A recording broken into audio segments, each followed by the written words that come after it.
Hi, I'm a Merlin. And I'm a Maddie. Apparently I had myself muted on accident. Shit happens. Hey, sheesh. It's that. We're having our Monday on a Tuesday. Thank you for the bits, Fuckwad and the Real Diz. Every little bit helps supporting on this channel. And I gotta see if I can update our operating costs to reflect the revenue that we're gaining on Twitch. That way we are completely transparent. I have a confession to make. Over the weekend, Ronan got me back into playing World of Warcraft, and No. I have become addicted Ronan, to pet what were battles. you thinking? Ronan, why? What were you thinking? It's over now. I'm never gonna see her for the shows anymore. She won't be there. She'll be playing the game all the time. Like, Maddie, it's time to do the news. We'll do it later. I gotta get this pet battle done first. Wait. Thank you for the 35 bits, Mezzo. Thanks, Mezzo. Yeah, yesterday I spent most of the day running around leveling up the pets for the pet battles because I have this obsession with the pet battles. Morning! Oh, thank you, Batchamus Primix. How are you guys doing this morning? And welcome to the brew. Yeah, I don't really care if I get all the mounts in World of Warcraft, but I am obsessed about getting all the pets. Which is weird because I don't like playing Pokemon, and the pet battles is kind of like Pokemon battles. I don't understand this, but I'm rolling with it. So and this is how it begins. Yes. Morning yes, brew. Quad. Morning brew becomes intervention news at 10:30. Let's see who we have on our viewer list this morning, provided that Twitch uploads it for me. Come on, load it. Yeah, it was one of those weekends. Sounds like a pet peeve of yours. Alright, we have a Fuckwad, a Mezzo Dragon, a Neilk, a Rhetorical in there. We have Batchamus Primix, we have Electrical Skateboard, Diz, and WKD Tuna. Welcome and welcome back, depending on whether this is your first time watching the show or if you're a regular. Today I am going to be working on figuring out how to make subscriber-only emotes. I'm not so good at that kind of artsy thing, but I'll see what I can come up with. So, if I do come up with something and it looks crappy, don't laugh. Okay, you can laugh, because I probably will too. But anyway. Friday's stream, for those of you that didn't know, I was playing Amnesia, The Dark Descent, because I put a survey on Twitter, and everybody wanted my loving husband, Ronan, to pick the game, so he picked Amnesia, The Dark Descent. And everybody got to hear me get scared. And apparently, when I get really scared and nervous, my voice gets very high to the point where Fuckwad said, this episode of Maddie's streaming has now been replaced by Mickey Mouse. So apparently I have a Mickey Mouse voice when I get scared. Such an awesome game, too. I'll see if I can get a Zeus emote for subscribers.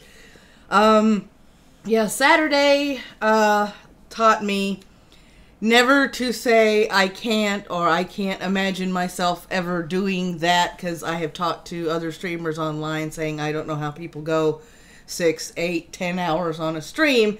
And we went about 6.5 hours playing World of Warcraft with Panina on Saturday. So I can't say that anymore. But we did take breaks every couple of hours to, walk around, get stuff to drink, feed our faces. Old people stuff. Yeah, old people stuff. Yeah. I have 1,131 subscribers on YouTube. Yeah, this is surprising to me because when I was streaming to YouTube, I guess with their glitch system, I kept losing subscribers. Every time I would do a live stream, I would lose 1 or 2. But apparently uploading the edited live streams, I am now gaining subscribers. So I don't know how that's working, but I'm not complaining. Yeah. And Nilk, use a garden hose. I stream without using the bathroom. I don't know how people do it either. I think every 2 hours we did a 15-minute break where I actually did make a little break screen where I am showing Zeus videos. So I'm going to have to come up with more Zeus videos so people can see the news hound while we're on break for those 15 minutes. Let me see. Oh, yeah. Cognitive Thought, in his ever-seeking quest to circumvent the Twitter ban hammer, Yet again, got his new account that we were talking about last week suspended. He has a new account. I'm not going to link it in the live chat because it's getting too hard to keep up with all of his new accounts. Because all of his suspended accounts are not only against TOS, they keep getting suspended inevitably. What is he doing? I don't know. He gets obsessed with people and he gets fixated, and the people wind up reporting him, or Twitter finds him, realizes that his splash art on his Twitter timeline is the same thing as a suspended account. They put two and two together and realize that he's breaking TOS, so they suspend him. I think it's a whole bunch of other factors. Because once your account gets suspended, it is against terms of service. Thank you, Global Storming, for the host. Oh, cool. Thanks, Global Storming. Awesomeness. Yeah, he's just grinding his cogs. Yeah, I mean, it's like once you get your account suspended on Twitter, it's like getting your account suspended or limited on YouTube. It's against terms of service for you to circumvent that. You're suspended. That's it. You're not supposed to be on Twitter anymore. And every time they find your account, which they inevitably will by somebody reporting it or them putting two and two together, they will suspend the account. So... And, Mezzo, I think he's losing his cogs. That's the problem. He's got to start gathering them up again because they're flying all over the place. Yep. And for those of us who follow the lovable Tranime on YouTube, she does have a video up on her channel. Yin Wolf, who often pops in on our live chat, bought Tranime a brand new laptop. So she is going to start making new content for her channel. So please keep an eye on that and support her. Awesome. So yeah, Tranime has a new laptop, so that now, is totally when do I get my own sugar daddy? Yes, I'm Yin rocks. Yin also saved us from getting our lights cut off. So yes, Yin rocks. On so many levels, Yin rocks. Of course, in the spirit of disclosure, I am doing a writing commission for him. And I can't tell you the details of it because that would break the whole ghostwriting doodad, but he did hire me for a commission. So he paid me in advance a week so we could actually keep the lights on. But you're no longer a ghost. Yes, but I can't talk about what I'm writing about. That's the trick. Huh. I'm going to have to check that loophole out, make sure it's valid. Alright, so it is that time. We do have a lot of news to report and the really big story of the day, which was going on all weekend. So let's roll this beautiful transition and get into the news, y'all. News.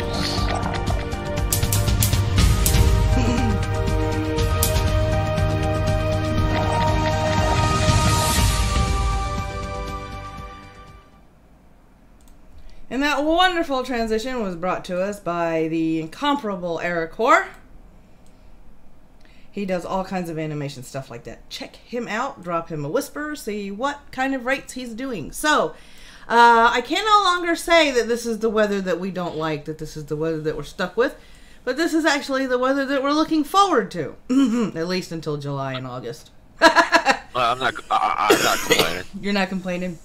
Forecast is good today. Forecast is good through May 10th. A quieter weather pattern across most of the nation. Most of the eastern U.S. will enjoy partly cloudy conditions for the middle of the week, with the frontal zone moving offshore and surface high pressure building into the region. Temperatures are expected to be near normal through Wednesday before warmer weather and higher humidity arrives by the end of the week. Across the north-central U.S., a surface low tracking eastward across North Dakota and the upper Midwest will support scattered showers and storms, with rainfall amounts approaching an inch for parts of Minnesota, Iowa, and Wisconsin. Some strong thunderstorms will also be possible as this disturbance passes through the region. Across the west, scattered showers and a few storms are expected from the Pacific Northwest to the northern Intermountain West Rockies by Tuesday night and into Wednesday as a cold front moves in from the eastern Pacific. Locally enhanced heavier rainfall is possible for the windward terrain farther to the south over the desert southwest. Hot weather will continue underneath upper level ridging, with temperatures near or slightly above 100 degrees for the lower elevations of Arizona, southern Nevada, and eastern California. And if you guys are wondering what happened to the tweets, I oopsed. We'll do the tweets after the news. Oh, you did? I thought you did them. I was No. like, okay, what? Okay, cool. Didn't do the tweets. Yeah, I forgot. Not It was enough to pick caffeine you this guys morning. out. I'm running on being half caffeinated. Totally skipped over the tweets, but we'll get back to them. Don't worry. All right, so this is what the weather map looks like. There's no rain for us, and look at that, no kind of weather in New England up there in that upper corner. Yes. However, down here on the peninsula of Florida, they are expecting thunderstorms. So please, Good. Anybody in the That's Florida Panina. area, be careful. That's Panina, that's the Bearded Roman, and a couple of others that live down that way. Yeah, dodge them bolts. Yep, and we've got this whole big thunderstorm front that's covering my parents today, and a bunch of other people that we know that's in the Midwest. So that is what that beautiful was. H. Look at that beautiful H over New England. Right? That beautiful H. That's beautiful. And here is lots of yellow and green up there in New England today. Yes. Which means anywhere between 60 to 80 degree weather up there. We're expected to be in the upper 70s, low 80s today for our high. So we're going to be nice and toasty. Weather will... Oh, global storming. Your AC went out? Oh, shit. Ooh, that's not good, global storming. If you lived here in Georgia, you could give Ronan a ride. He's an old HVAC tech. Ooh, So, yeah. that's rough. Do you have central AC? Are you living in that part of the country? Because we have up here, we don't have central AC. We have central heat. So that means I gotta lug out all the portable ACs and start plugging them into the house. All right, here we go. Ooh, ouch. The ouch. first one. Let's see. Yeah, I gotta keep that one up, I think. Yep. All right, here we go. Silent danger, and we'll get into that. These are all the stories that we. Oh, Texas. Ouch. You want to read the first story there, Merlin? Oh yeah. Oh, we're doing right into that. That's right. Oh well. Ooh. Yeah. See, you threw me off with this whole no Twitter thing. So I'm like, da da da da da. Yeah, Hi, I know. I'm Merlin in my head over and over again. I realized that it's news time. So Kailua volcano erupts. This is from the USGS, which I think is the United States Geological Survey. Mm-hmm. And this was updated 5/7, and that was yesterday, at 7:45 a.m. at Hawaii Standard Time. Eruption of lava and gas continues at a low level along Kilauea. Volcanoes. Kilauea? Yes. Kilauea. Kilauea. All right. Kilauea. Volcano's lower east rift zone within the Leilani Estate subdivision. Overnight, active emission of lava and spatter at multiple fissures was minimal. This is likely only a pause in activity. Additional outbreaks or a resumption of activity are anticipated as wow, there's a lot of T's in here. Seismicity continues in the area. Deflationary tilt of the summit of the volcano continues, and the lava lake level the lava lake level continues to drop. I was watching videos on this before, and then I saw a video on it yesterday on after how it's dropped. It's so wow.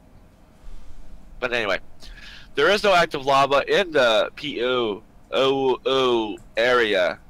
Aftershocks for Friday at magnitude 6.9 earthquake continue, and more should be expected. Ouch. With larger aftershocks potentially producing rock falls and associated ash clouds above Pu'u'o'o and Maddy-MWM crater.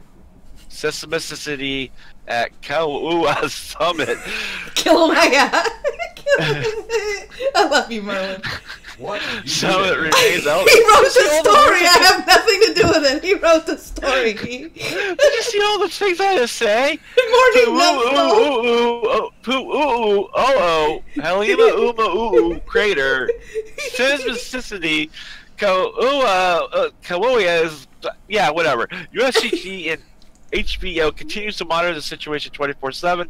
Field crews are on site this morning examining the fissure vents, lava flow, and searching for any signs of new activity. Lower East Drift observations. Lava emissions from fissures with minimal overnight. Strong degassing continues with several fissures yesterday. That was at Sunday. A lava flow advanced northward from Fissure 8, about 0.9 kilometers or 0.6 miles by 10 a.m. Hawaii Standard Time, before stopping. Deformation of the ground in the area has slowed. Ground cracks are reported crossing Highway 30 west of the eruption site. Overall, seismicity in the area has not changed significantly overnight.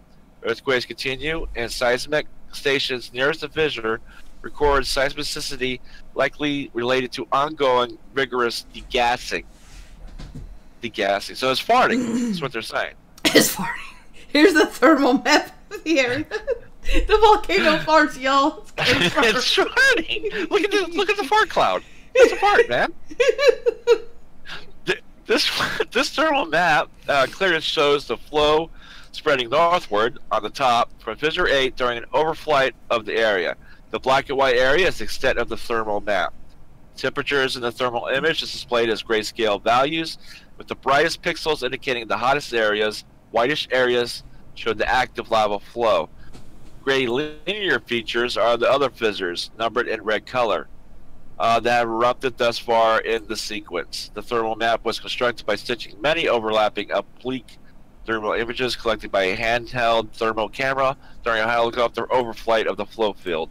The base is copyrighted color satellite image used with the permission provided by Digital Globe. Blah, blah, blah. But so there you go. There's your thermal map right there of what's going on. Yep. Summit observations.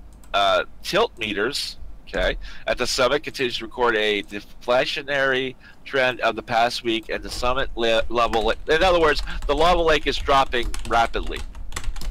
Elevated cement sulfur dioxide emission rates persist. So it was farting there too. Elevated earthquake activity in the summit area is continuing following Friday's magnitude 6.9 earthquake, and as the summit area continues deflating and rock falls continue within the overlook vent. Pu'u observations. A tilt meter on the Pu'u cone continues to record the deflationary pattern that followed collapse of the crater floor on April 30th. Rock falls from the steep crater walls will likely continue to collapse intermittently, producing small ashy plumes. The 61-gram lava flow is no longer active. Hazard analysis. Continued eruptive activity, fluctuating and intermittent, and the low east rift zone is likely. New outbreaks and reception of lava production at existing vents can occur at any times. Areas downslope of erupting fissures are at risk of lava inundation. The general area of Leilani Estates remains at the greatest risk. However, as eruption progresses, other areas of the lower east rift zone may be at risk. High levels of volcanic gas, see, farting, yeah. Okay, including sulfur dioxide, are emitted from the fissure vents. In addition, smoke from burning houses and burning asphalt is a health concern that should be avoided. As the lava lake inside Helma-Uma'u drops, rock falls from the enclosing walls may increase in frequency, prompting explosions to splatter from the lake onto the nearby crater rim and lofting plumes of ash. Dustings of ash from this event can occur downwind. Additional aftershocks from the magnitude 6.9 earthquake are expected, and some may be strong. Residents are advised to review earthquake preparedness by consulting available resources here at the shakeout.org, Hawaii, whatever. Residents of the Puna district should remain alert, review individual, family, and business emergency plans, and watch out for further information about the status of the volcano. Hawaii County Civil Defense messages regarding conditions, warning, and evacuations may be found here at this site. So, that is the current from the USGS. With all the funny words. With all the funny words. Yep. So that is, and I put the press release and that last link in the live chat. Good morning, Ren and Igor. Good morning, Jacob. Thank you for... No, sounds constipated. It does. It does. You know, proof that even in America you have names that are hard to pronounce. Oh, I'm sorry. The whole farting volcano thing has gotten to me. Right? Okay, Must be Mitch. Must be in the area. Yep. We will get to the story that's up there, but I'll read the next part. Hawaii residents ride out uncertainty as lava devours more Big Island homes. About 1,700 Leilani Estates residents were ordered to evacuate amid threats of fires and extremely high levels of dangerous sulfur dioxide gas. Fissures have been opening up, and for days, hot steam and noxious gases rose from the vents before magma broke through, with some lava fountains shooting as high as 330 feet in the air, taller than the tip of the Statue of Liberty torch. As of Monday, at least 10 fissures were reported in the Leilani Estates, according to the County Civil Defense Agency. Let me scroll up here. Lava spouted. Sorry. It's okay. Lava spouted along the vents and oozed through the neighborhood, leaving lines of smoldering trees in its wake and igniting cars and buildings. So far, lava has destroyed at least 35 structures, 26 of which were homes, the agency said Monday. Officials say more outbreaks are likely to occur along the rift zone, and it's unclear so far how long they will continue or where new fissures might form. Geologists don't have a timetable when everything will calm down. I think they want me to read all the funny names again. The fact that there are still eruptions from so many new fissures forming suggests the lava is from a new batch of magma rising from deep within the volcano. Meanwhile, hundreds of evacuees have been waiting it out at local churches. Red Cross shelters are elsewhere on the island, wondering when or if they can return home. Over the weekend, residents placed tea leaves in some of the cracks of the roads, meant as a sacred offering to Pele, who is their volcano goddess, and the one who is supposedly losing her mind as of late. The lava, many residents said, was an integral part of the life there, to be dealt with like heavy snowfall in upstate New York or humidity in Florida. The nearby national park, perhaps, is where the power of the lava and the volcano from which it comes is treated with the most deference. Still, a handful of residents have refused to budge. Of course, you're always going to have a few that are going, I was born here and I'm going to die here. As in not leaving their homes, until they really have to evacuate. One remarked on how he wouldn't leave till the lava was an inch from his house.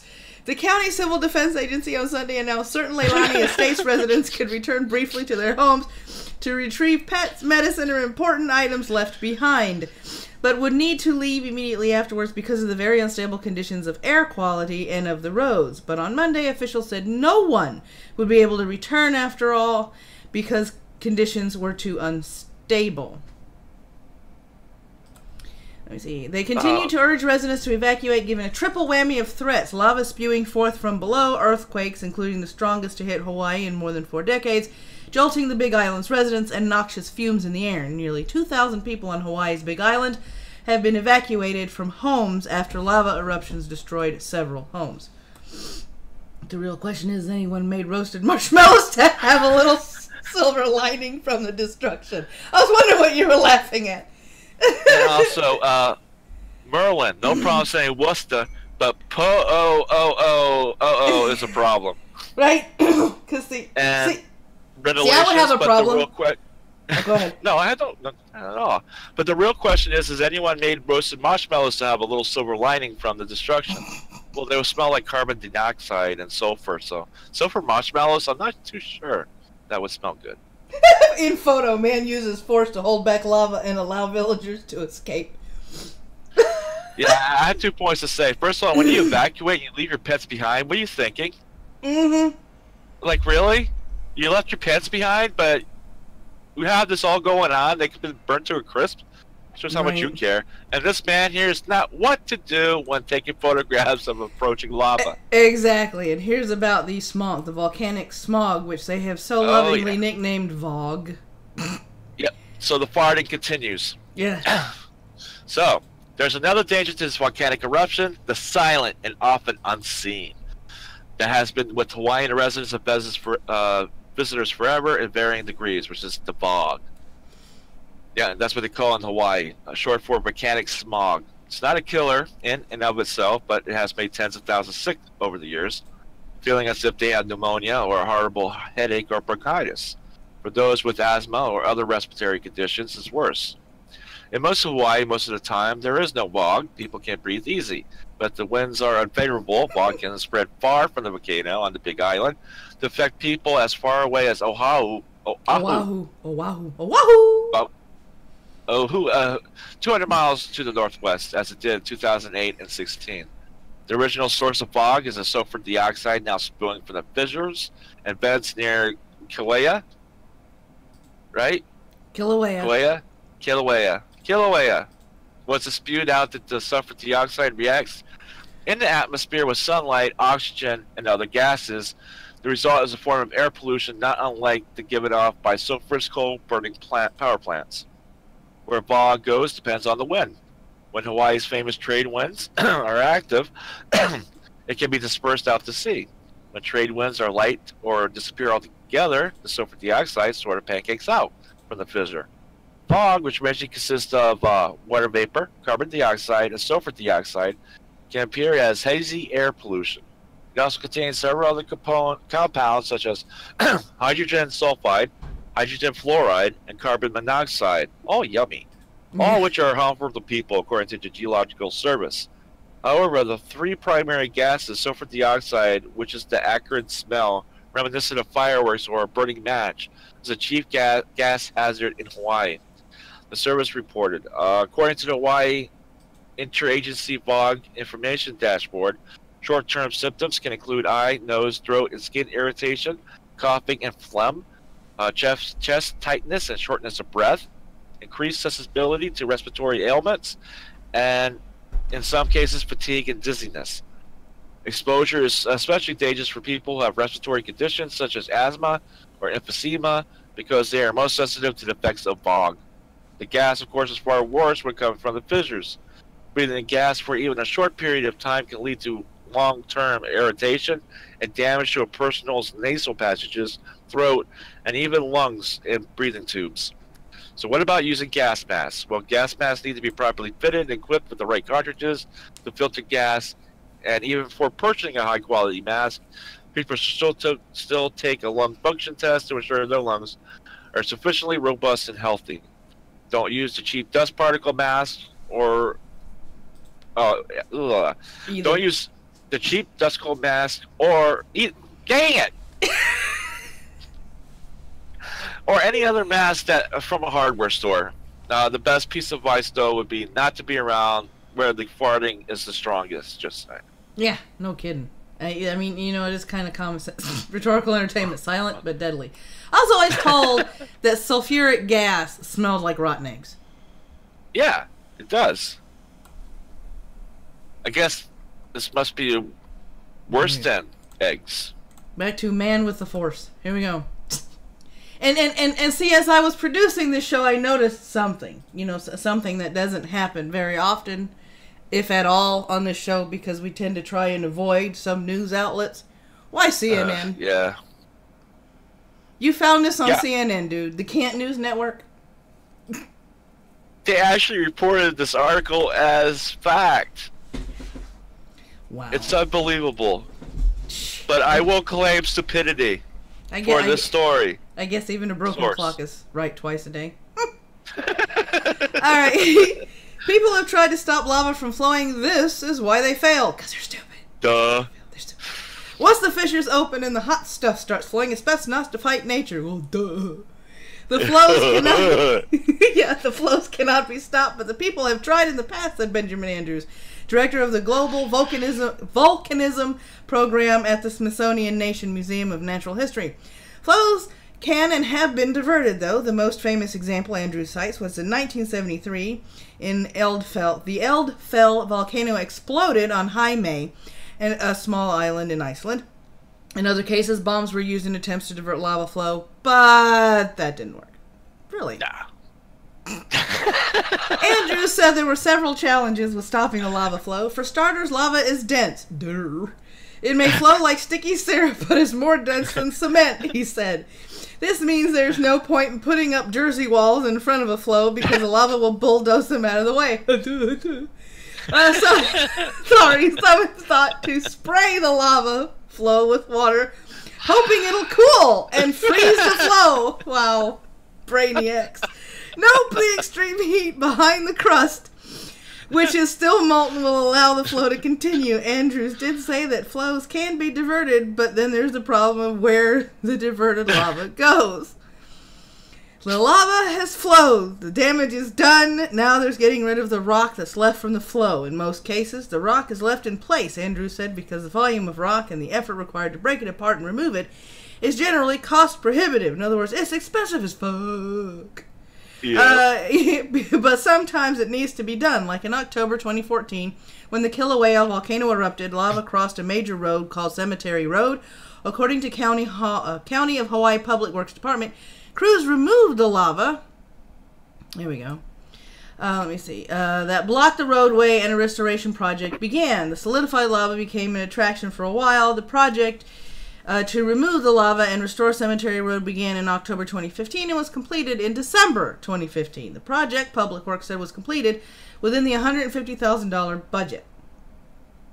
Milk. I saw an article that said that this isn't a natural disaster because the Earth would explode without volcanoes. Okay. Mezzo, those that try to stop the lava is denser than the lava itself. Oh my God! I just sad that articles like this need to come out because there's people out there like this wouldn't fetch to stop it. These are, and I want to know how many Darwin Award nominees there were in Hawaii going, I can stop it! Watch this! Nope. I'll build a trench, like in South Park. Right? Oh, that South Park episode, volcano going off and everybody, just use a blanket and cover yourself and you'll be protected from the lava. Where a lava flow can move up to 30 miles an hour. No, but you just said it so everybody heard it. People, it's just stuff like this brings out the stupid in people. I'm sorry, it's like volcano erupting. Okay, if I happen to be, if I was a resident of Hawaii, and this is the way I think, and there's a volcano erupting, my ass is trying to find a way to get off the island. Hello, off the island. I guess the methods used in the 1997 movie Volcano didn't work in real life. And ventilation, stop, drop, and throw a blanket on top of you. That's the South Park reference. Yeah. Jacob, you'll see if I did or not. Hang on. We're not there yet. Yeah, so that's oh my God, this stuff always brings us stupid. If I held my hand out like that and the flow did stop, I'd probably freak the hell out. I know. Either that or your hand would melted off by now. Oh my God! Use the force, rock Luke. Does not give not one damn about your fifis. Right? I'm offended. I don't care. All right, here is the story that Ronan's been waiting to hear about. Oh yeah. Oops. This is one of those. Oopsie. Did we lose that? No. Idaho State University loses weapons grade plutonium capable of making a dirty bomb. A small amount of radioactive weapons grade plutonium, about the size of a U.S. quarter, is missing from an Idaho University that was using it for research, leading federal officials on Friday to propose an $8,500 fine. The weapons grade plutonium is too small to make a nuclear bomb, but could be used as a dirty bomb, according to a regulatory commission. Dr. Cornelis van der Schiff, Vice President for Research at the university, explained partially completed paperwork from 50 years ago at the school. Tried to dispose of the plutonium, unfortunately, because there was a lack of sufficient historical records to demonstrate the disposal pathway employed in 2003. The source in question had to be listed as missing. He said in a statement to the Associated Press, the radioactive source in question poses no direct health issue or risk to public safety unless it's used in a dirty bomb, and then that statement is mute. But anyway, the school, which reported the material missing October 13th, was hit with the $8,500 fine and has 30 days to dispute the measure. The plutonium was being used to develop ways to ensure nuclear waste containers weren't leaking and to find ways to detect radioactive material being illegally brought into the U.S. on September 11, 2001 terrorist attacks. It's Idaho. Isn't that where Bergdahl's from? Yeah, I think so. Yes, Bergdahl. Somewhat from there. Yeah, crazy. Okay, I was just a question, baby. Can I have some? Yes. Yes. Yeah, so, a little plutonium's missing. Whatever. Renovations plutonium? What plutonium? Oh, that plutonium. Oh, that's cool. Good morning, Draconeth. How you doing? Hey, Draconeth. Igor says my aunt and uncle accidentally ended up on set of Broken Arrow. Cool. Because Rhetorical posted in the live chat, I don't know what's more terrifying, losing a nuclear weapon or having it happen often enough to have a term for it. You know, instead of 30 days to dispute the measure, how about 3 days to find the plutonium? Right. Why is there not a mention of finding it in the article? Or students, like, you know, like in the army, where they just line up in a row and go forward through the school piece by piece, you know, overturning bunks and stuff like that. They make it sound so casual, like, we just dropped a little police plutonium, you know, just enough to make a dirty bomb. I know I placed it around here somewhere. Right. Check the filing cabinet under P for plutonium. People. Oh my God, some people, I sort of. It gets worse with this news day today, folks, with people. Just wait. Fuck. Okay, and here's this one. I had to read all of it before I went, what the fuck? But yeah, I have to kind of agree. Sessions. Parents, children entering U.S. illegally will be separated. So, the Trump administration plans to take a tougher approach to families that enter the U.S. illegally by separating parents from their children instead of keeping them in detention together.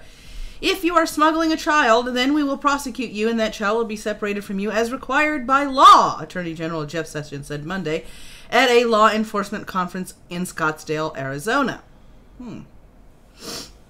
If you don't like that, then don't smuggle children over our border. Administration officials explained that the goal of the program is 100% prosecution of all who enter the U.S. illegally. When adults are prosecuted and jailed, their children will be separated from them, just as would happen for a U.S. citizen convicted and jailed. Adults charged with illegal entry will be turned over to U.S. Marshals and sent directly to federal court. Their children will be transferred to the Office of Refugees Resettlement, part of the Department of Health and Human Services, which refers them to relatives in the U.S. or to shelters run by private organizations. The Department of Homeland Services says 700 children have been separated from their parents since the fiscal year began last October.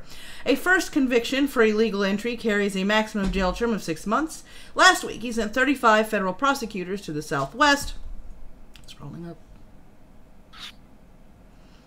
Border region and 18 immigration judges to help deal with the increase in border crossing cases.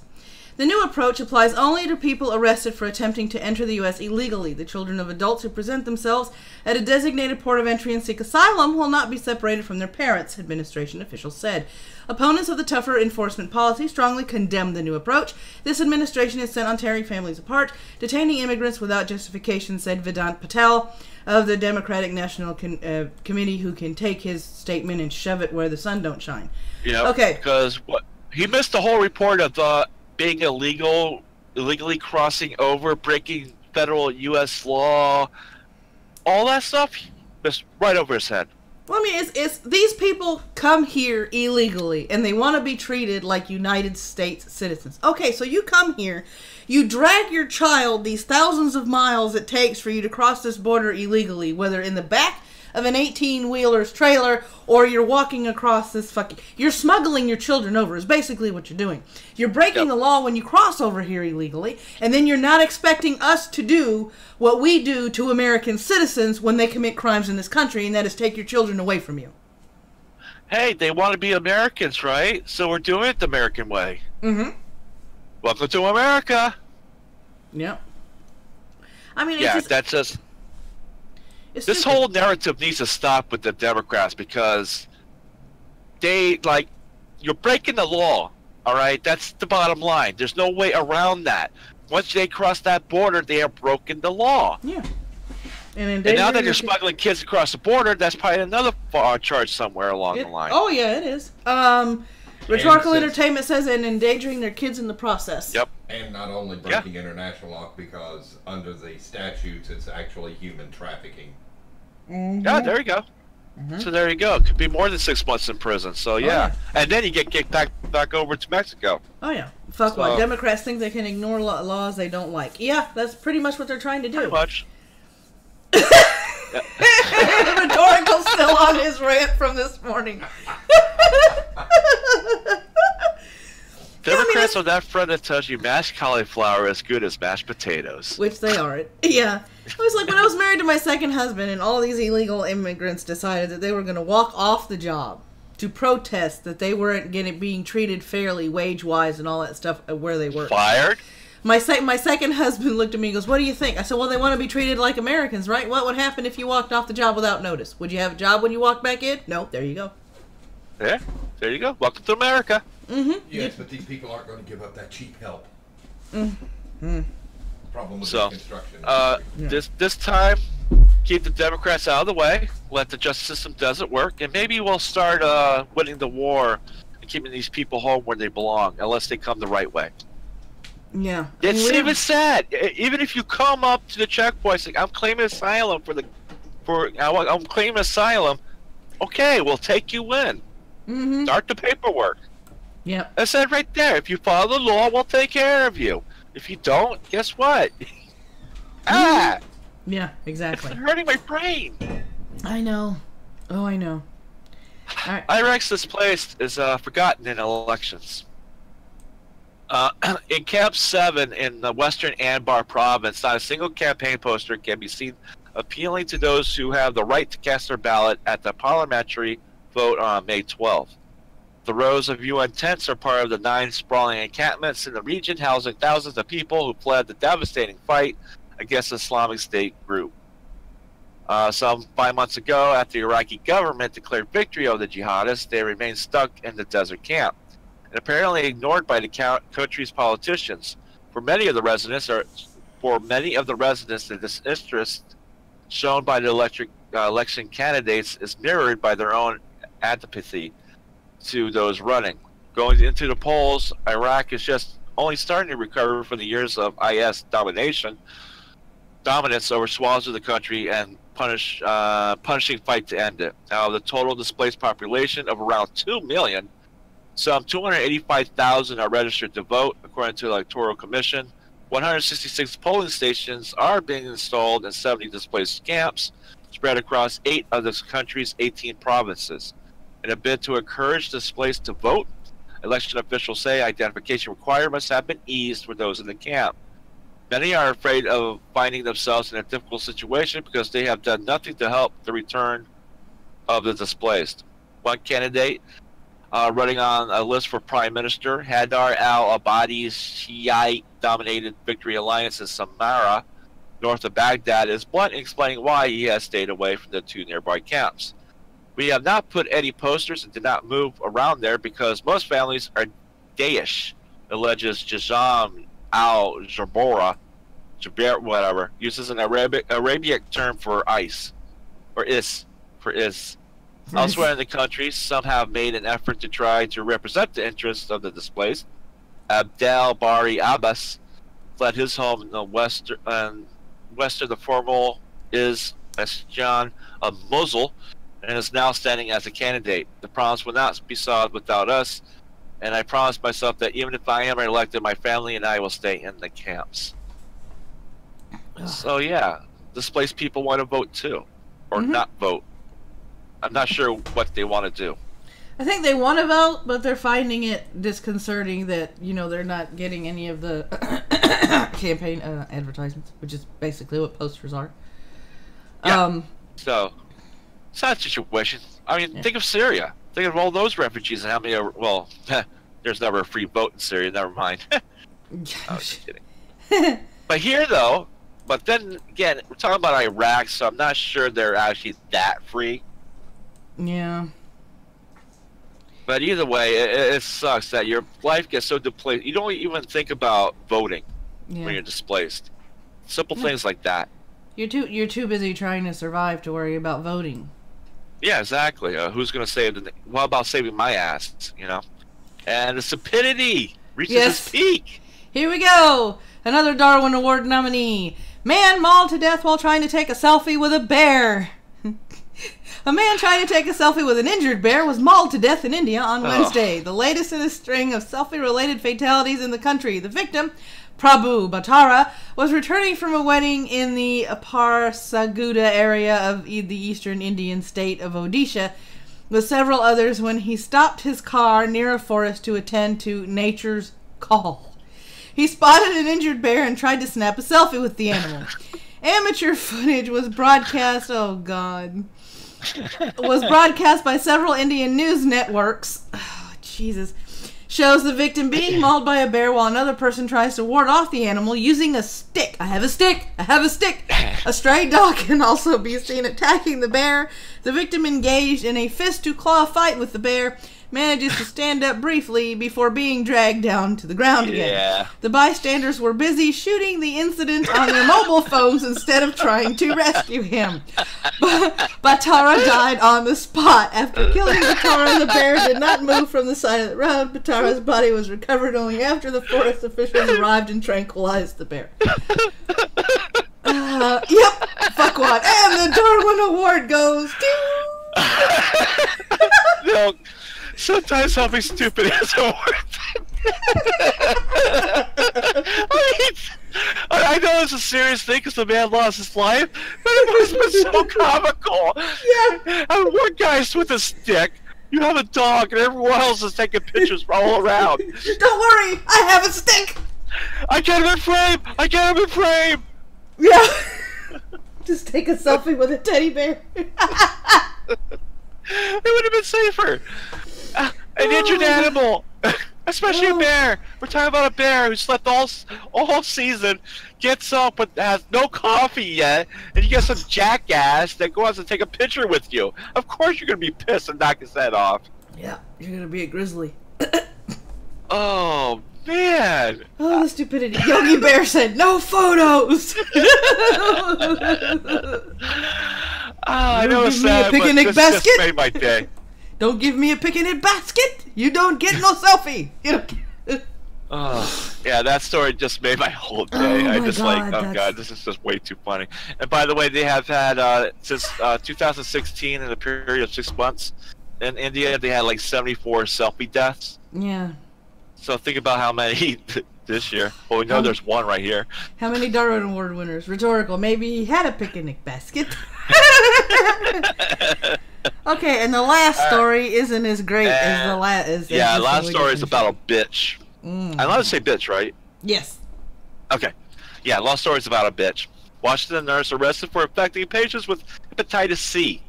Yeah, she's a real winner.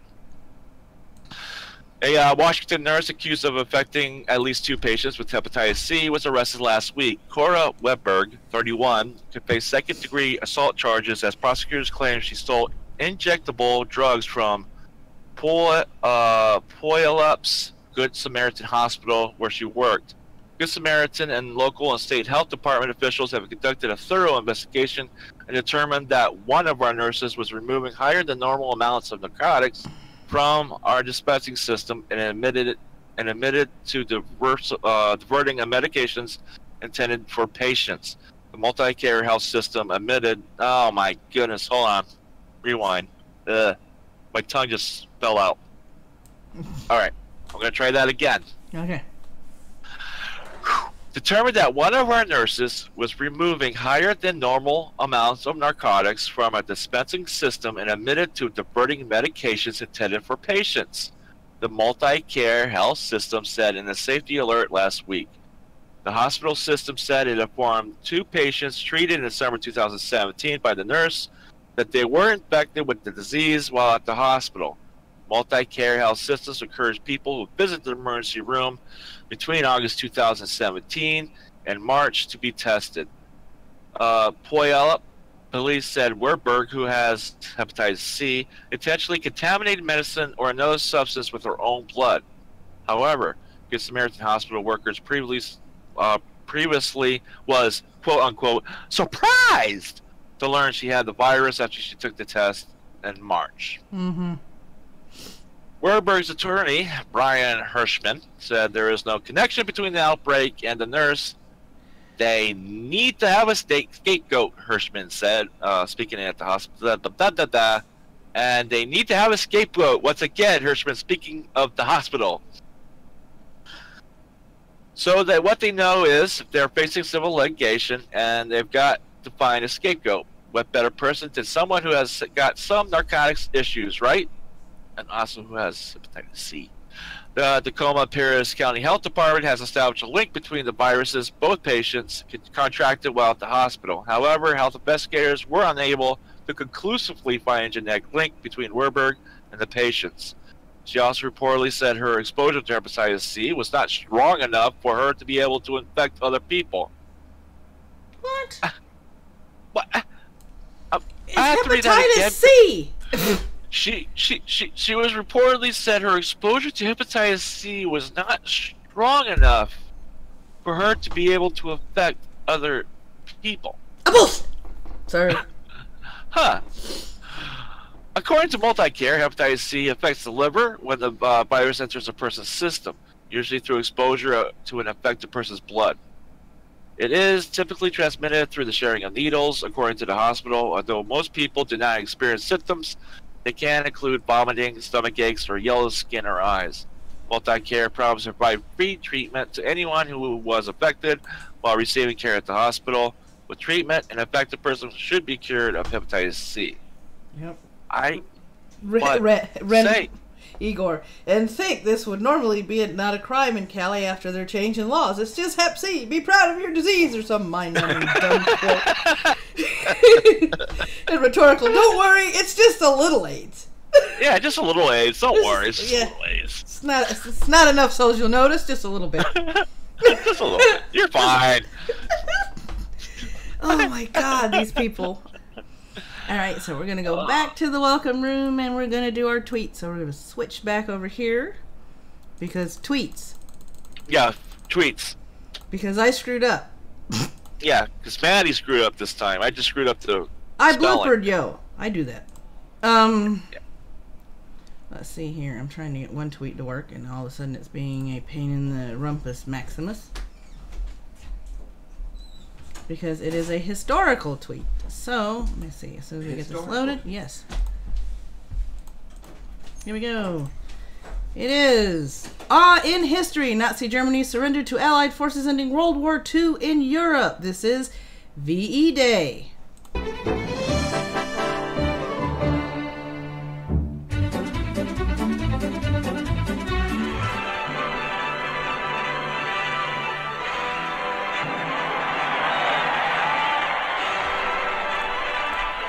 Throughout the world, throngs of people hailed the end of the war in Europe. It is 5 years and more since Hitler marched into Poland. Years full of suffering and death and sacrifice. Now the war against Germany is won.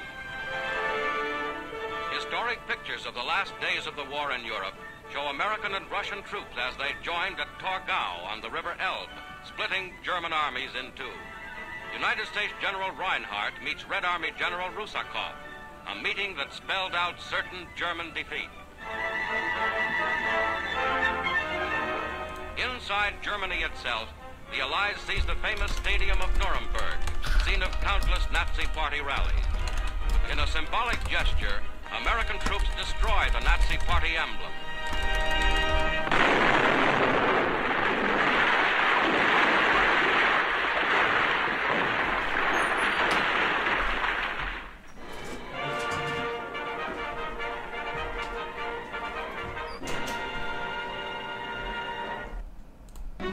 And that is the Department of Defense tweet for the day because, you know, Department of Defense and tweets. And yeah, this war week in history. and all that. Yeah, this week in history because history is cool, yo. Alright, so today is the Medal of Honor recipient, which usually happens on Mondays, but they usually don't tweet these out until way after we've done our show. So, Medal of Honor Monday, OTD in history. This World War II hero earned the Medal of Honor for frequenting the firing line and giving fellow troops the incentive that helped make their gallantry possible. Hashtag know your mill. And the story behind this one is... blip. World War II Army General earns Medal of Honor Hero of Bataan Distinction. Today, we're honoring a man who suffered as much as he led during World War II and earned his Medal of Honor on this day 73 years ago. As much as Army General Douglas MacArthur is famous for his return to the Philippines during its World War II liberation from the Japanese Lieutenant General Jonathan Wainwright is just as lauded for defending the islands when they were initially overtaken. In fact, he earned the distinction as the hero of Bataan, even though he considered himself a failure. Wainwright was born in 1883 in Walla Walla, Washington, and came from a long line of military officers. He followed his father's footsteps by joining the Army, graduating from West Point in 1906.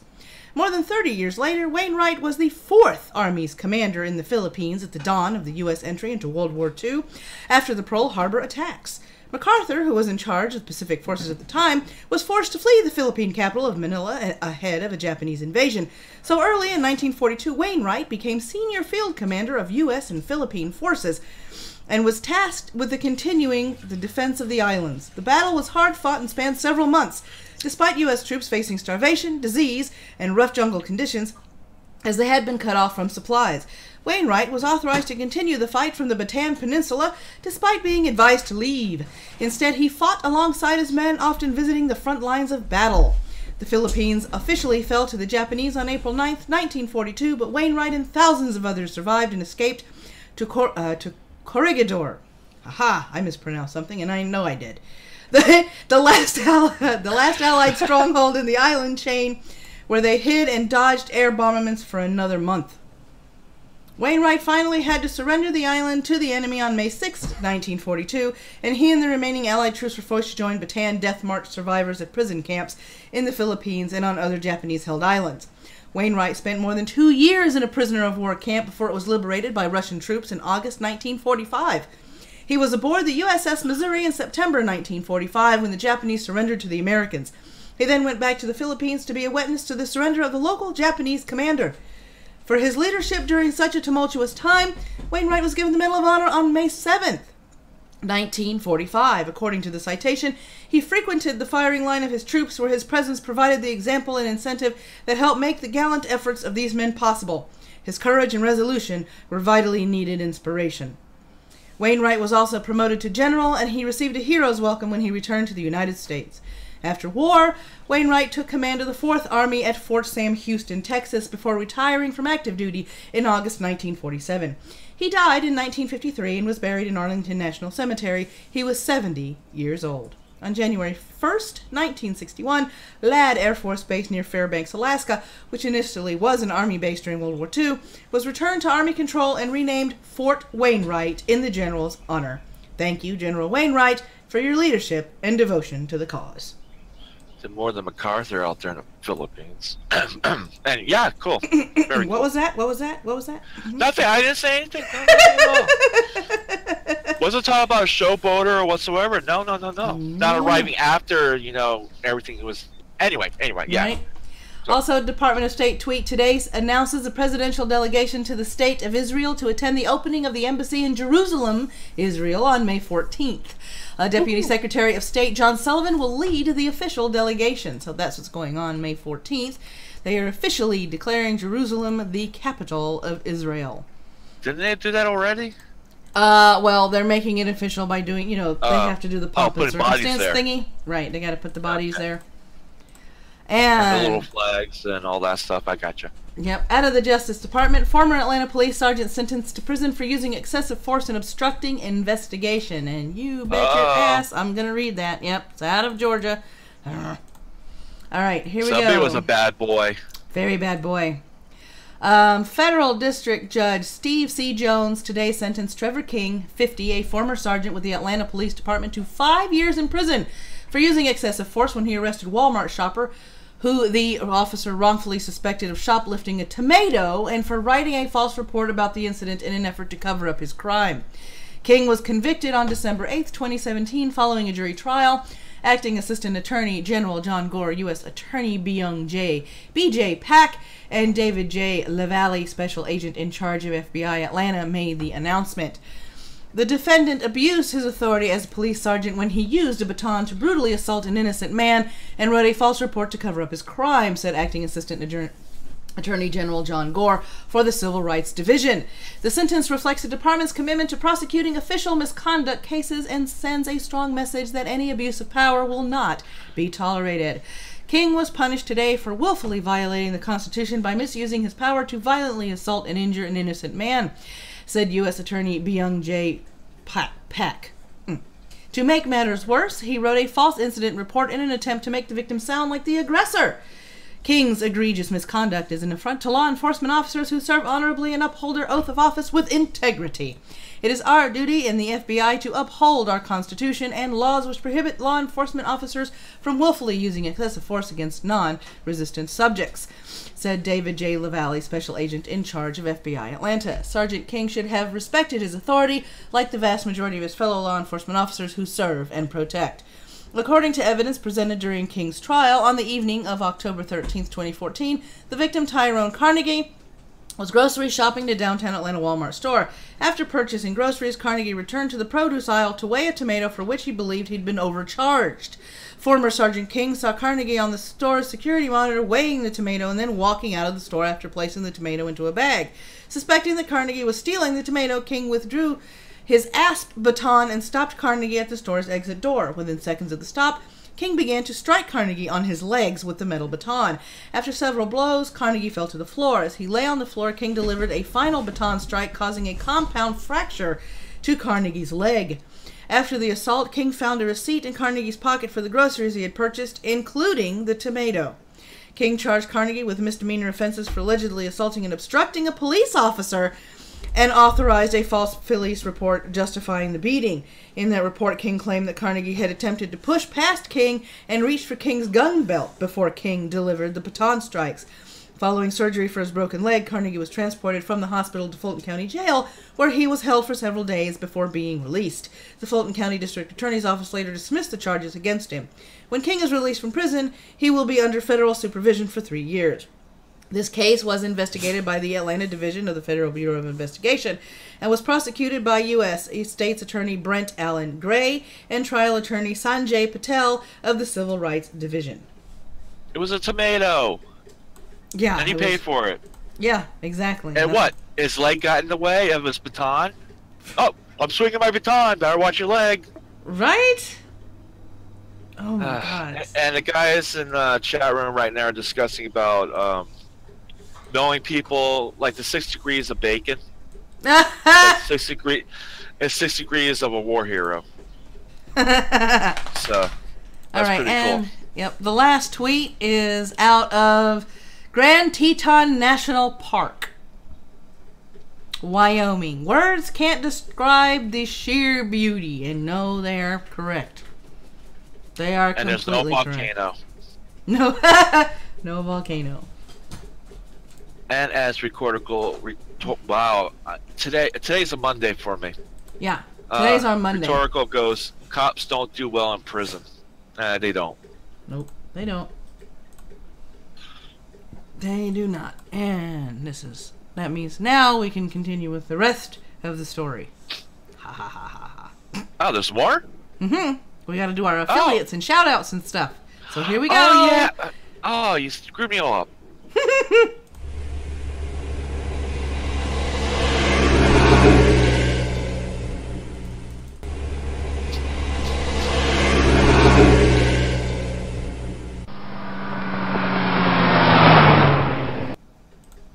And the first one on the road to affiliate, both of these guys this morning need an average of 3 viewers per stream. And we're starting with Batchdemus Primix. And Batchdemus plays, let me see, Destiny 2, God of War, Crash Bandicoot. And currently he is hosting Lestat. So you guys go check him out when he's live, especially if you like any one of those 3 games. Let me see, the next person on the list after I drop this in the live chat. Alright, here we go. Huff0481, as Huff himself told me, they play Fortnite, Outlast 2, and hope to purchase and stream God of War in the future. So please go check out Huff. And we've seen live plays of God of War, and wow, that's all I have to say. The show, blah, blah, blah, Monday. Glitching. Monday strike us hard. Glitching. I know. WD-40. I need WD-40. We need WD-40 and duct tape stat. Yeah. The game looks stunning and absolutely fluid is what I wanted to say. Yeah, it is a very good game. All right, so here we go. This just in. Beverly Hills 90210, Cleveland Browns 3. And for the first one of the shout out is Carlos Castrejo with This Week in Archaeology. He is continuing the proof that they are currently finding about migration patterns of Homo sapiens. And this is a live stream. I don't normally recommend live streams, but his live streams are usually short. Anywhere between anywhere between 10 to maybe a half an hour, and they are very, very interesting. He does interact with his chat. And being an archaeologist, he does give you a scientific view on the findings and things. There you go, Rhetorical. Go check out Rhetorical. He is still trying to get there as well. That is why I, like people to shill their stuff in my live chat. Help out where to go. Go check him out. At 8 o'clock in the mornings, he does Rhetorical Sunrise. On Mondays, Tuesdays, Thursdays, and Fridays, he has a cup of coffee and a little bit of a rant. And this morning's rant was a doozy. It was a good rant. Oh, yeah, it was. It was a good rant. It was a good rant.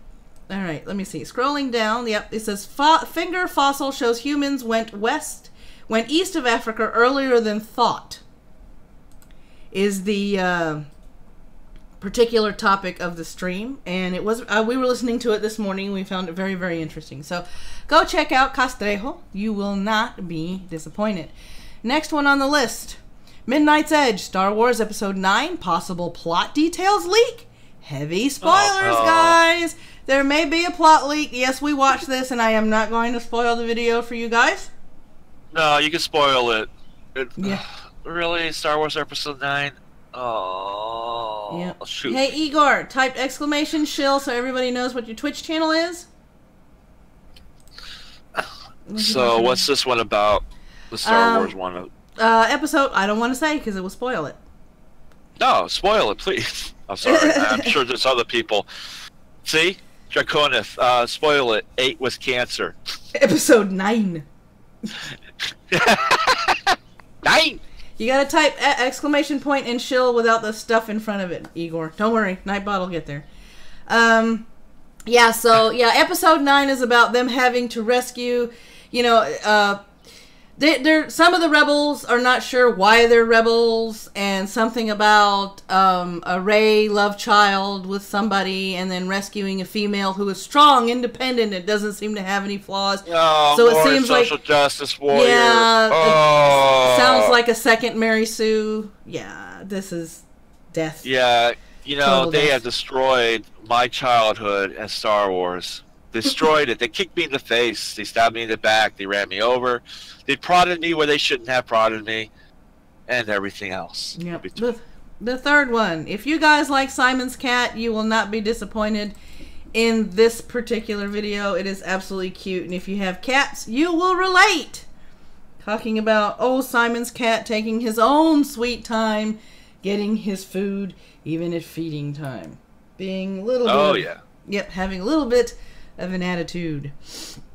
And Rhetorical. Imagine saying that when he did the Clone Wars, so now we're saying that we want George Lucas back. That's saying a lot. Yeah. Igor, which implies she knocked boots with the only interesting character in the new Star Wars.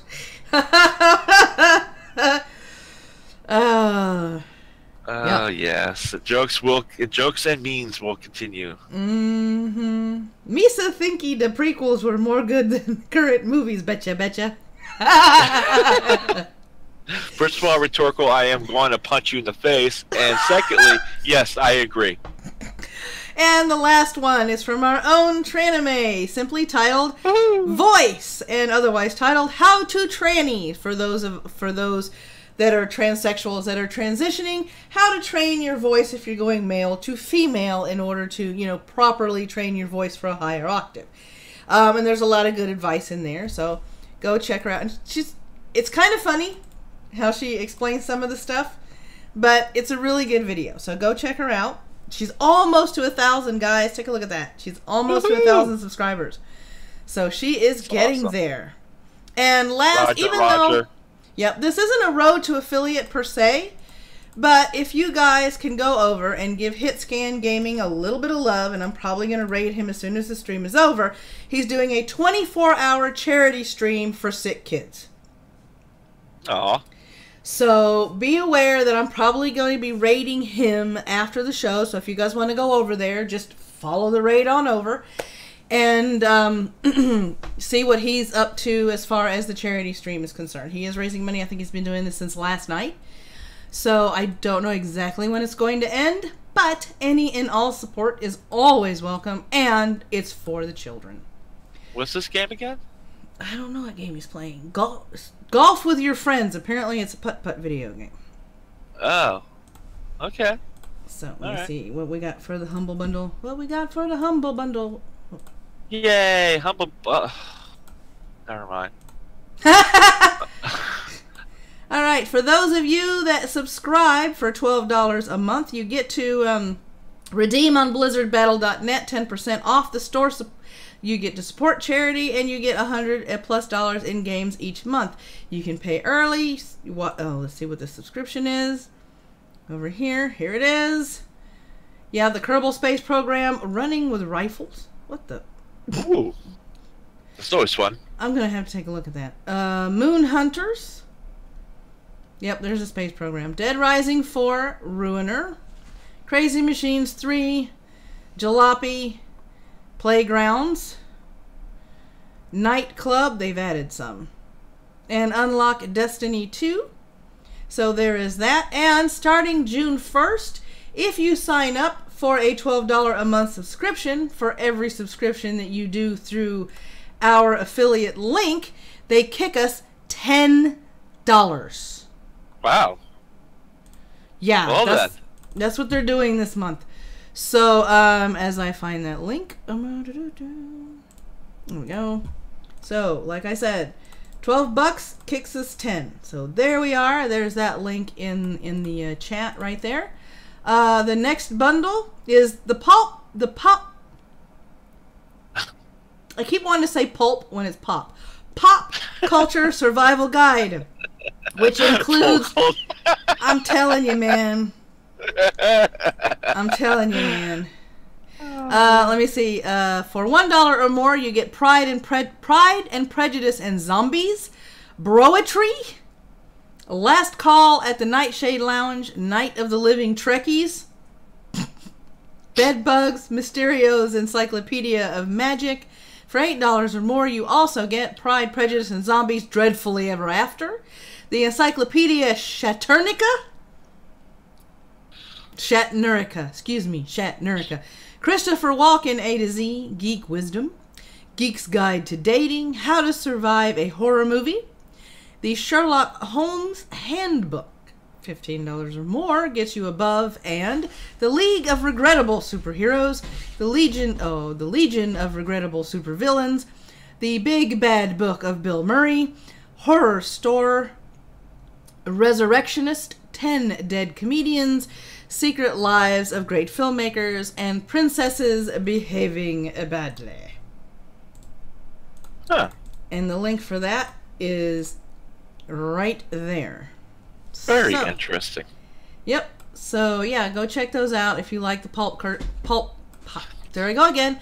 Pop culture. I don't know why I can't say pop. And also, Matt, you should see if there's a book on how to survive horror games.